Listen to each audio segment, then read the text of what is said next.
have a meal with him. And she's just like, please stop. For the love of God, please stop. Anyway, she tells him that you're starting to make me waver, and she really needs to hold steadfast. And so anyway, he's like, you need to eat to stay healthy. And she says, what's the point, we're all gonna die one day. Which of course he's just like, don't talk like that.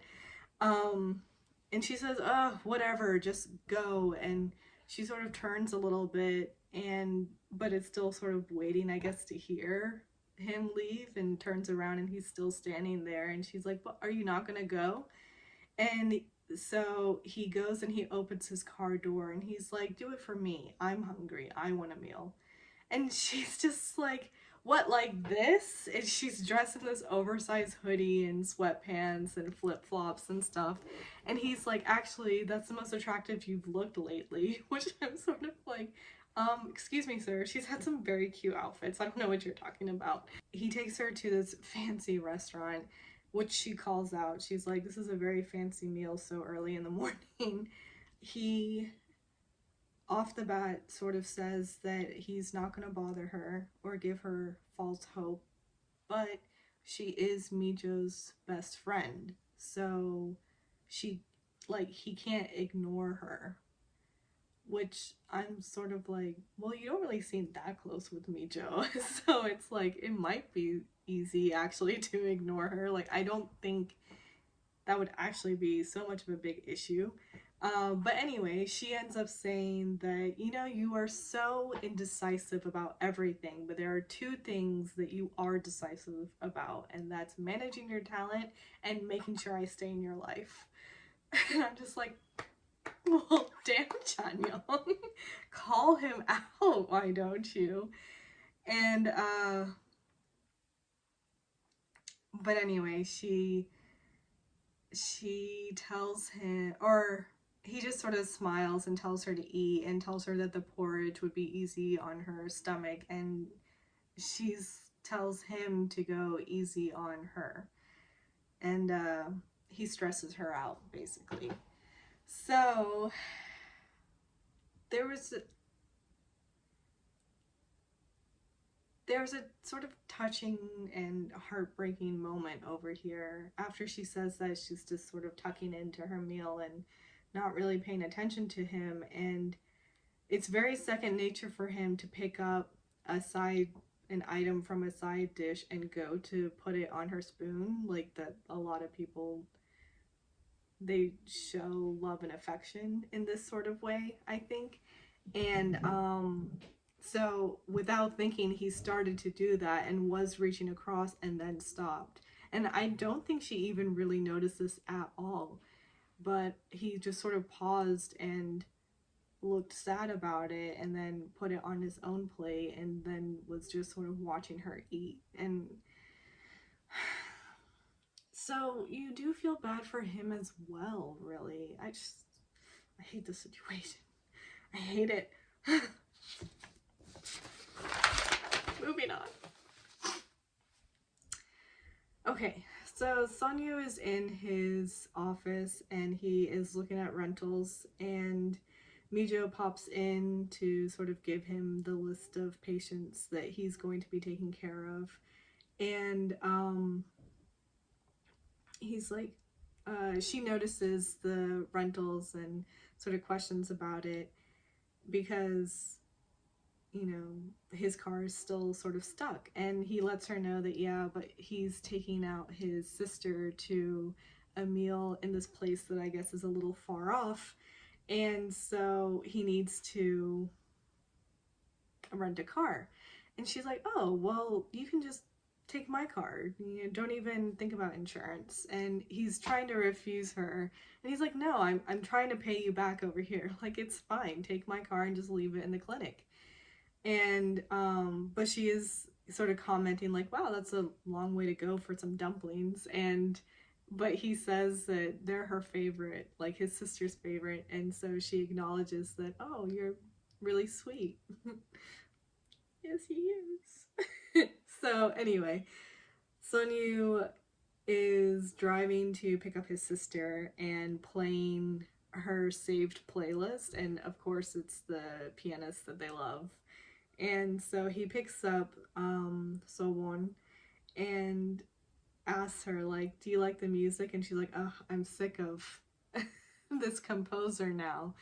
And so she assumes that it's his, and he's like, no, this is the person whose car this is that I'm, you know, borrowing right now. It's their music. Isn't it nice? He's just so happy that they have these things in common.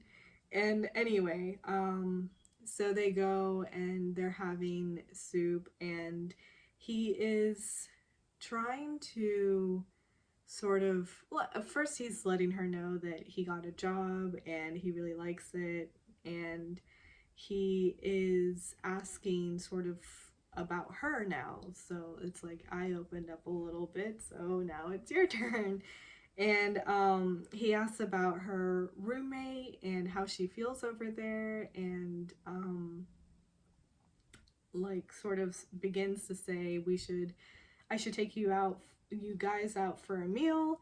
And she's like, I'm starting to feel like you're sort of, I guess, helicopter parenting over here. And he's like, oh, okay. They're easygoing. He is trying to get information, and she is doing a rebuttal, but it's not mean or angsty teenager or anything like that. It's just in a gentle way. She's still sort of keeping him at bay, though. She asks if their dad knows that he is out with her right now, and he's like, what's the big deal? Like, brothers and sisters or siblings, they do this. They go for meals, they go for movies and all this kind of stuff. And then she sort of quietly but firmly says, but I'm not your little sister anymore. And he's silent for a second, and then he pulls out this picture of her as a little kid and talks about how he remembers everything from when she was little to now, basically showing that, like, he loves her. And she questions him, like, did you come to Korea for me? And he tries to brush it off and is like, I was getting sick of my job too. So sort of like not make her feel that she made him uproot his life to chase her to South Korea. So anyway, she then voices out that she wishes their mom was alive and that she really misses her, and is asking him if he misses her, and he does.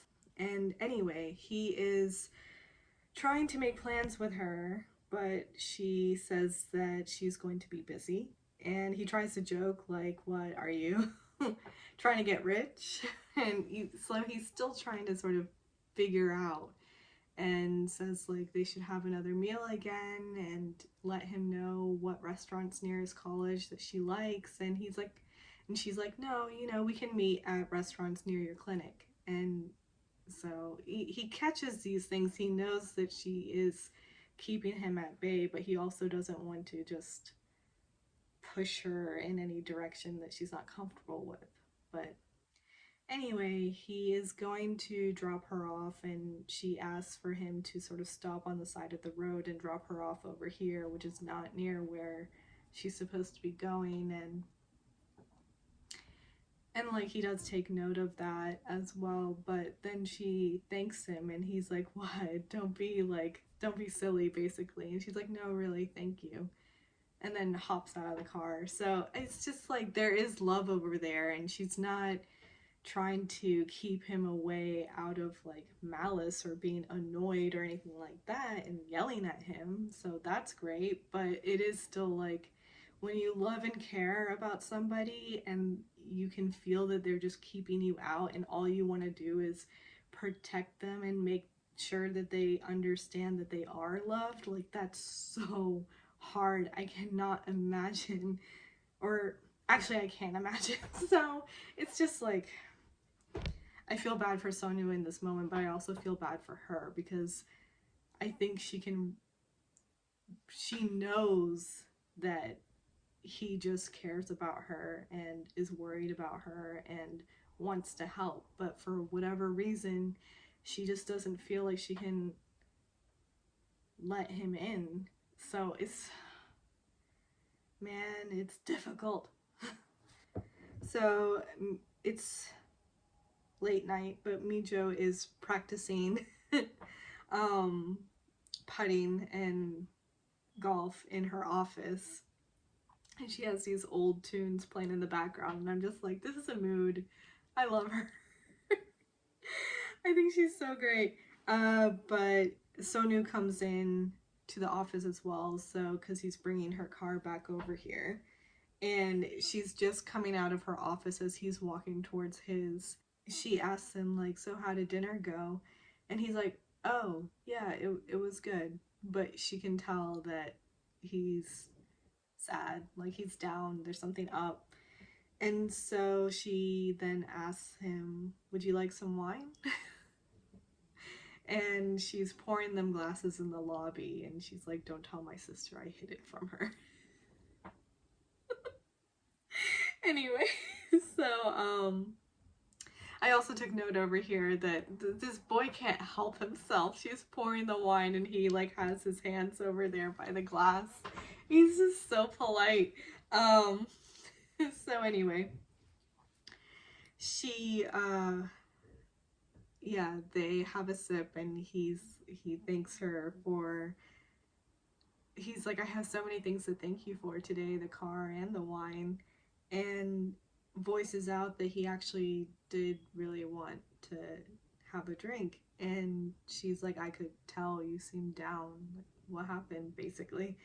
And she asked him if she had a fight with his sister, and he says that would have been better. So sort of echoing like what she had said about it would have been better if I had been scolded.